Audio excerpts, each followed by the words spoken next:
Halo, Assalamualaikum warahmatullahi wabarakatuh. Perkenalkan, nama saya Amalia, selaku guru bahasa Inggris di SMP Negeri 5 Makassar. Pertama-tama, saya akan mengucapkan selamat kepada Ananda yang telah berhasil bergabung di SMP Negeri 5 Makassar. Pada kesempatan ini, saya akan menyampaikan materi masa perkenalan lingkungan sekolah tentang pembinaan mental agama di sekolah. Pendidikan dimanapun dan kapanpun masih dipercaya orang sebagai media ampuh untuk membentuk kepribadian anak ke arah dewasa. Pendidikan agama adalah unsur terpenting dalam pendidikan moral dan pembinaan mental. Pendidikan moral yang paling baik sebenarnya terdapat dalam agama, karena nilai-nilai moral yang dapat dipatuhi dengan kesadaran sendiri dan penghayatan tinggi, tanpa ada unsur paksaan, melainkan dari keyakinan. Karenanya, keyakinan itu harus dipupuk dan ditanamkan sedari kecil, sehingga menjadi bagian tidak terpisahkan dari kepribadian sang anak hingga ia dewasa. Melihat dari sini, pendidikan agama di sekolah mendapat beban dan tanggung jawab moral yang tidak sedikit, apalagi jika dikaitkan dengan upaya pembinaan mental remaja.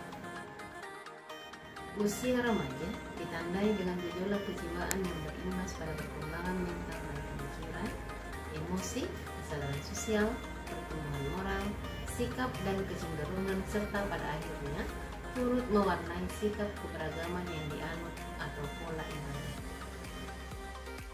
Pada usia remaja ditinjau dari aspek ideas dan mental growth, kekritisan dalam merangkum pemikiran-pemikiran keagamaan mulai muncul. Kekritisan yang dimaksud bisa berupa kejenuhan atau kebosanan dalam mengikuti uraian-uraian yang disampaikan guru agama di sekolah. Apalagi jika metodologi pengajaran yang disampaikan cenderung monoton dan berbau indoktrinasi. Jadi, mereka mulai menampilkan respon ketidaksukaannya terhadap materi keagamaan yang diberikan di sekolah.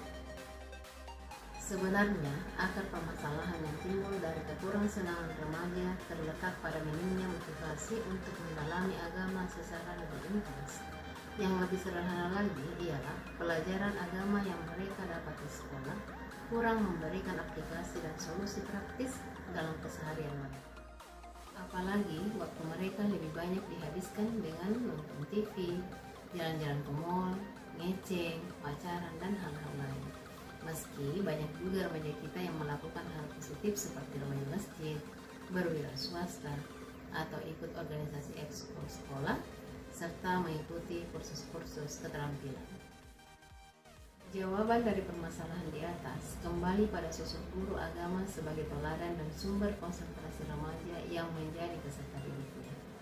Mampukah ia menjadikan dirinya termasuk masalah materi serta metode yang digunakan sebagai referensi utama bagi peserta didiknya dalam mengembangkan sikap keberagaman yang tidak sekedar memiliki agama atau having religion, melainkan sampai kepada pemahaman agama sebagai comprehensive commitment and driving integrating motive yang mengatur seluruh kehidupan seseorang dan merupakan kebutuhan primer yang tidak bisa ditawari lagi. Sehingga nantinya remaja-remaja tersebut merasakan ibadah sebagai perwujudan sikap keberagaman intrinsik atau malah lebih penting dibanding nonton TV, jalan-jalan, hura-hura, dan sebagainya.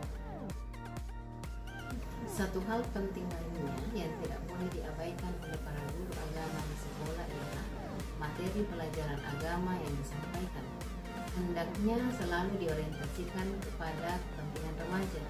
Seorang guru agama harus bisa menanamkan keyakinan bahwa apa yang ia sampaikan bukan demi kepentingan sekolah atau kurikulum atau kepentingan guru agama, melainkan demi kepentingan remaja itu sendiri. Oleh karena itu, pemahaman akan kondisi objektif kejiwaan remaja mutlak diperlukan oleh para guru agama di sekolah.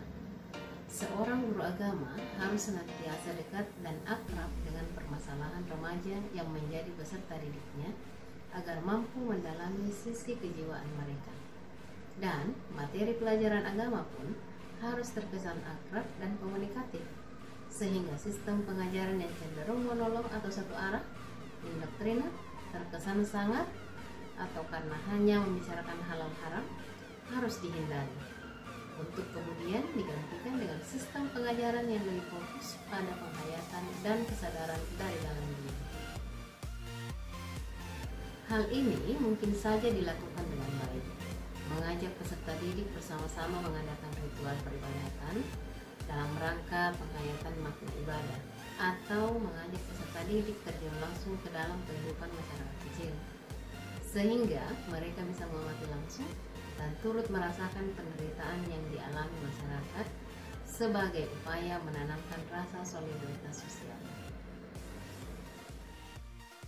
Jadi intinya, mereka tidak hanya mendengar atau mengetahuinya, melainkan turut dilibatkan dalam permasalahan yang terdapat dalam materi pengajaran agama di sekolah. Namun, di atas itu semua, yang paling penting adalah keterpaduan unsur kekeluargaan, lingkungan masyarakat, kebijakan pemerintah dalam rangka turut menanamkan semangat beragama yang ideal atau intrinsik di kalangan para remaja. Karena tanpa kerjasama terkait antar unsur-unsur tersebut, mustahil akan tercipta generasi muda atau remaja yang berkualitas.